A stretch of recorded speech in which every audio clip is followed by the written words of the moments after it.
My name is Nana Bafwewa. I'm from Kumasi Bantima, and my grandfather is Bafo Amankwetia the first army general of the Ashanti Empire. And I'm a spiritualist, I'm a researcher. I research into African metaphysics, African mysticism, and then I research into African occult science. So basically what I do is to try to find the scientific appraisals of our African practices and how it can be of relevance in the 21st century.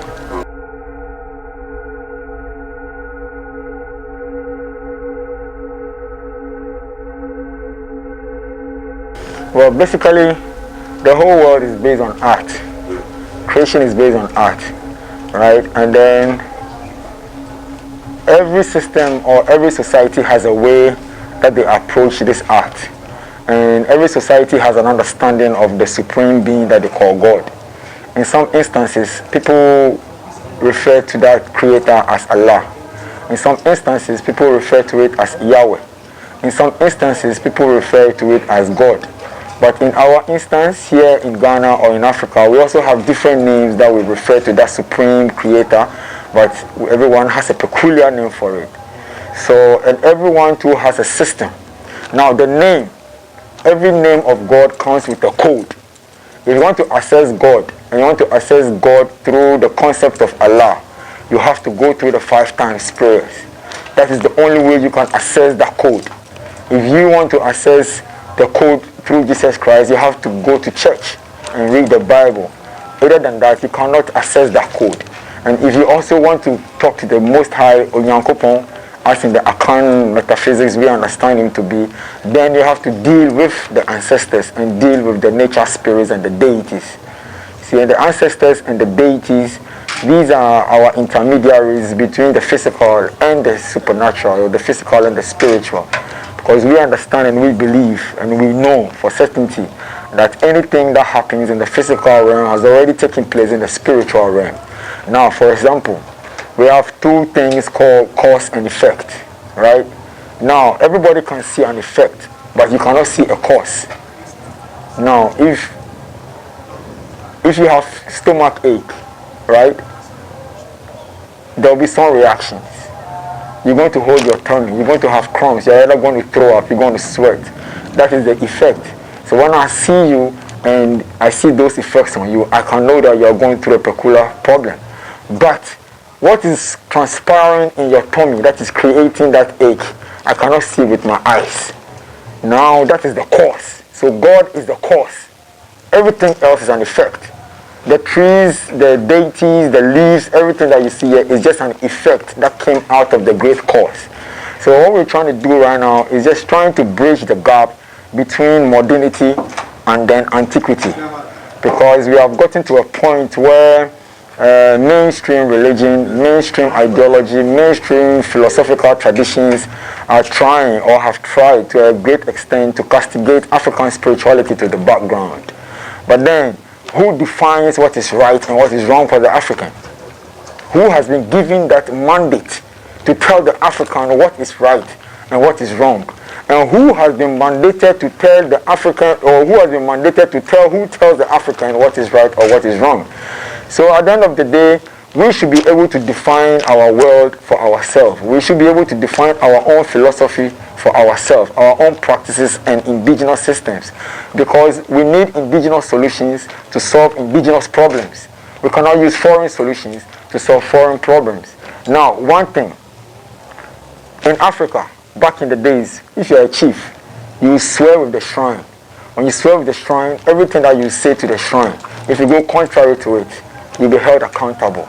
Without the law court, without no lawyer, without no prosecutor. Because the deity itself is a lawyer, is a judge, is a prosecutor, and is a police. You understand? So we have to find a system whereby, aside whatever any politician swears by, they still have to come to the shrine to swear by it. You understand? So if we don't promote what we have, who do we expect to promote what we have for us? If we don't cherish what we have, who do we expect to cherish what we have for us?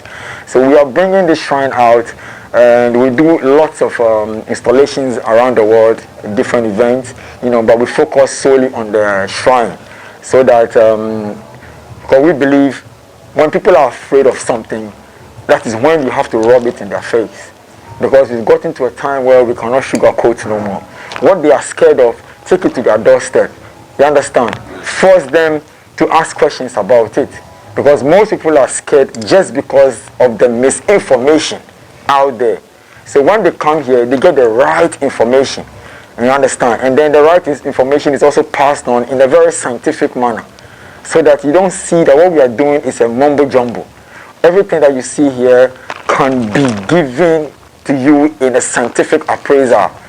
So the shrine that we have is made up of 4 different elements.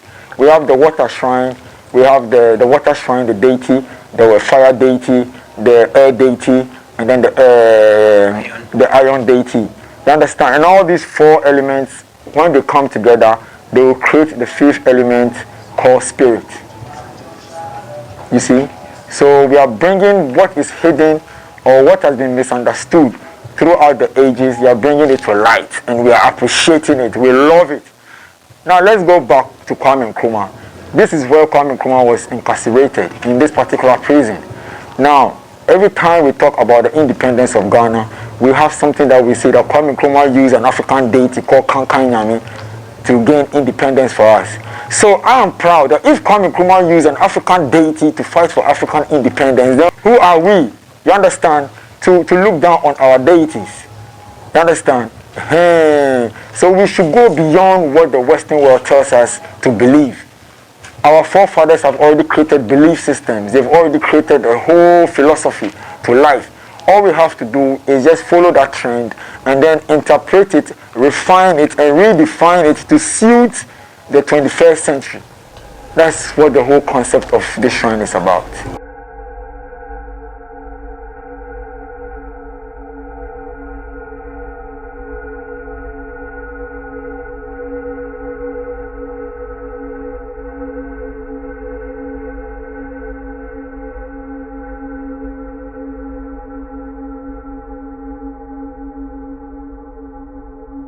I can see a few sculptures of deity. I don't know what to call them exactly. Yeah.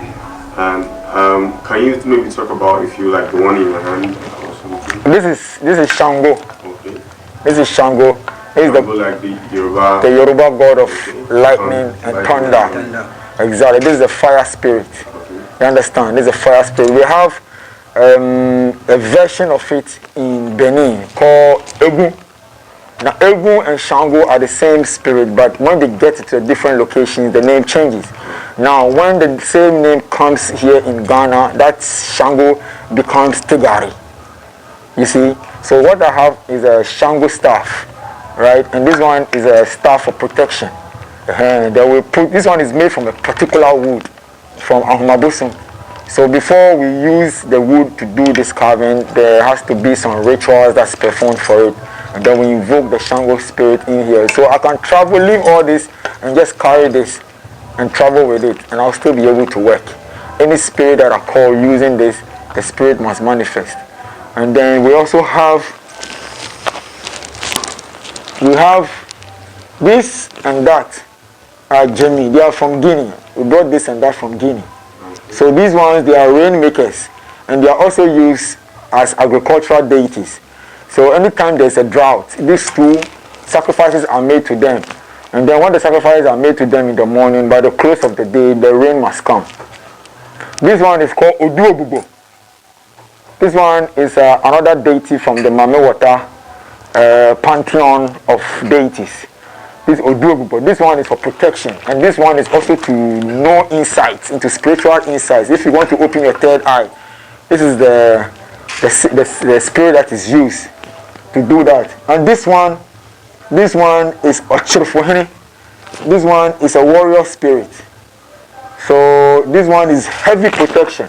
If somebody does something and then we are trying to look for a culprit and then they are denying it, when we bring you here, this deity will catch you if you are the one that caused it. Just like somebody was caught on tape taking bribe. Government official was caught on tape taking bribe, and he denied that he didn't take the bribe. And now they have to set up a whole committee and pay them per diem and all those things. And they have to sit on the committee for 2 months, being paid for with government money. You understand? They should just give me 50 Ghana cedis and 1 bottle of schnapp. And within 30 seconds, within 30 minutes, right, we will find a culprit. So instead of having to set up all these committees and this is the real committee that they need to come to. Because this one is a warrior spirit and it protects. So sometimes we do these things and put it in the palace so that it can protect the whole community. And then we also have this one, there is something inside.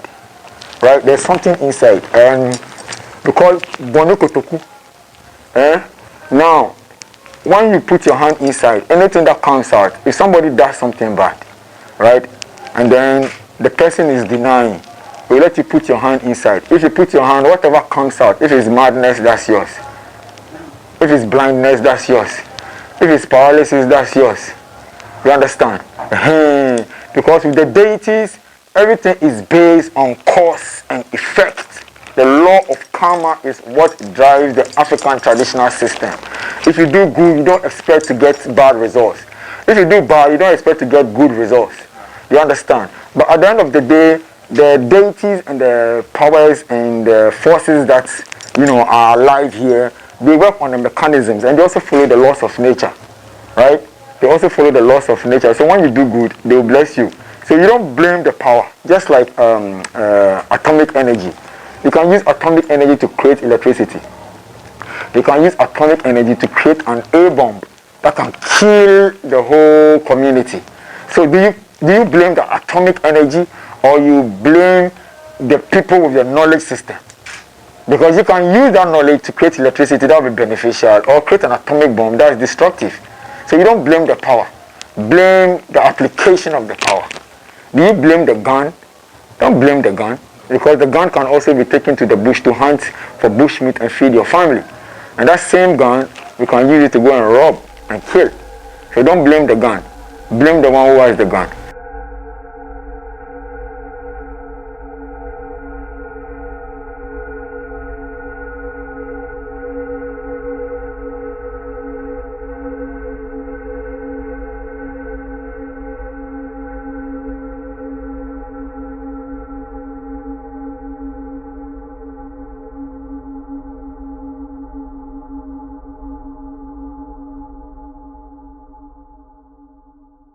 You've been in Chale Wote for a while now, as you said, from the beginning.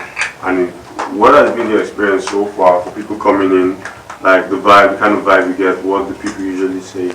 Oh, people are really, really, really interested, because this is not something, this is not your normal round-the-mill installation type of thing. So first and foremost, when people come, the first thing that they experience is the shock, right? And then some people too are confident enough to approach. But unfortunately, my biggest problem with these installations is that 80% of the people that actually come in here to access information are white people. 80% of all the people we get in here are white people.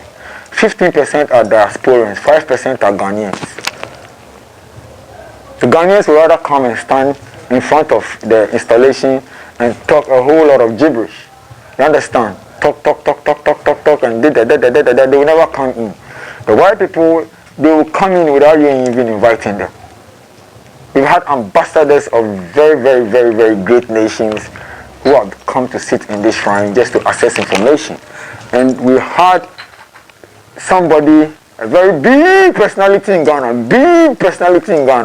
you understand, who came here and was afraid to enter. When they got here, they ran away. You understand? So the problem is that Ghanaians are very frightful of this. But with the foreigners, especially the white people, they are so interested in this. Now let me share something with you. Do you know the first time I went into a shrine? Do you know who initiated me into the shrine? It was white people that initiated me to the shrine. I had never been to the shrine before until I met 2 Italian doctors and 2 Swiss scientists. White people, 4 of them. They were the ones that took me to the shrine. They were the ones that got me initiated in the shrine, white people. I was not initiated by a black man. I was initiated by white people into my own tradition and my own customs. Can you imagine that? Does it have to get to that point where even white people now have to come and teach me my own culture, my tradition? Because I was running away from it. And then the nature used these people to come and enlighten me. So I was like, wow, why would these people travel all the way from Italy and Switzerland just to come and assess these spirits? And at the end of the day, I'm here and I'm running away from it because of Christianity. And when they came, do you know what they were looking for? They were looking for this spirit, this dwarf. This is a dwarf. You call it Motia, this one. Understand? They were looking for Motia. And then they went to India, and the guru asked them to come to Ghana specifically for what they were looking for. And then when they came the following day, I met them. And then they took me around to all the shrines that they were looking for. There were 7 different shrines. That was the first time I had gotten close to this. And after that, you know, the spirit just took over. And then here I am today. Yeah. So, thank you very much, Nana. You're welcome. Maybe next time when I come around, I'll come to the shrine and see what. Definitely. Everyone is invited, you know. And this place is it's actually a lounge, you know. It's not actually a shrine per se. It's a lounge. So you can come in here, drink some tea, and you know, just lounge and we'll talk and you understand. Take in the vibe and appreciate nature. Thank you very much. I think that will be all. You're welcome. Yeah.